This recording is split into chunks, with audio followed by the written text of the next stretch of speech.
Good morning, third graders. I hope you guys are having a great Monday morning. Today we have a new lesson in arithmetic, but it's really not new. It's just kind of looking at division in a different way. Today we're going to talk about how we can solve division problems mentally or do a short concept of division. So if you look right here, we have been working with our 5 steps of division. You guys have mastered that.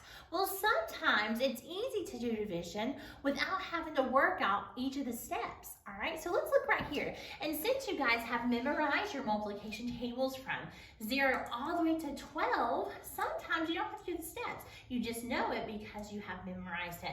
So look right here, we are on page 323, and we're looking at number 1A. We're dividing 27 divided by 3. Well, we know that 3 goes into 27 9 times because 9 times 3 is 27. So if I'm asking you to do division in the short way, you just would answer 9 right here and you don't have to work it out. And that's what we're practicing here in number 1. You're just writing the answer and you don't have to work it out. Now, it's a little bit different whenever you have a remainder. You kind of have to think through it a little bit. But again, if you know your multiplication tables, you should not have any trouble. So on letter C, I skipped one, we're going to go to C. We have 26 divided by 4. Now, so we ask ourselves, how many times can 4 go into 26? Well, nothing times 4 equals 26, but we know that's something close to it. 4 times 6 equals 24. So think, 26 minus 24 would be 2. So the answer would be 6, remainder of 2. And look, I just did that all mentally, and you can do that also. So you have a few more of those there in number 1, but I'm going to jump down to number 2. We're going to do a couple of different sections together. So look here at number 2A. Again, this is this 2-digit divisors when we're dividing. So remember, we are going to look at our 5, and we're going to ask ourselves, how many times can 5 go into 3? Well, 5 can't go into 3, so we keep going. How many times can 5 go into 37? And so since we're looking at 2 numbers, we're going to put 2 X's here. 5 will go into 37 7 times. Now it's time to multiply. 7 times 0 equals 0. 7 times 5 equals 35.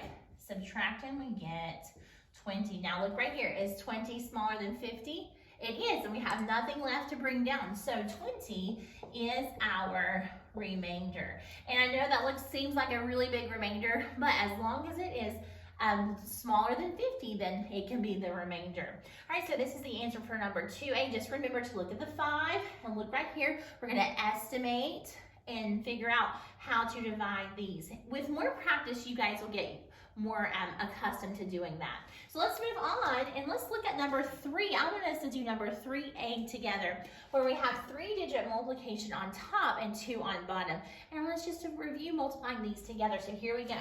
2 times 7 is 14. Remember, we put down our 4, carry our 1. 2 times 3 is 6, plus 1 is 7. 2 times 4 is 8. Mark out where we carried, mark in our 2, put down our 0.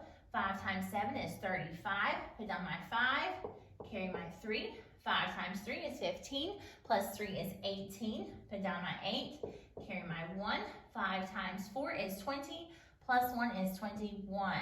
Now we add our partial products, and we get 2,724. And so that is our answer there. Now, if we look at our page, number 4 is working with money. You guys do very well with that. Let's look over to the back.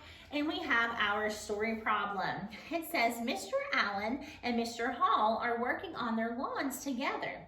They bought a bag of grass seed for $22.99, a bag of mulch for $18.75, and 8 bushes for $9.89. If they share the cost equally, how much will each man pay? So we've got to figure out how much they owe, and then we're going to divide it among each man. So we would divide it by, well, there's 2 men, so we divide it by 2. So first of all, what you're going to do is you're going to have to figure out how much the 8 bushes cost. So you're going to take $9.89 and multiply that by 8. Then add up all the rest of the things that they purchased, and then once you get that total, you're going to divide it by 2 to see how much each man paid. I hope you guys have a great Monday as you get your folders today. Look at Friday and see I have a little surprise for you for Friday. And let me know if you have any questions. I hope you guys have a great day.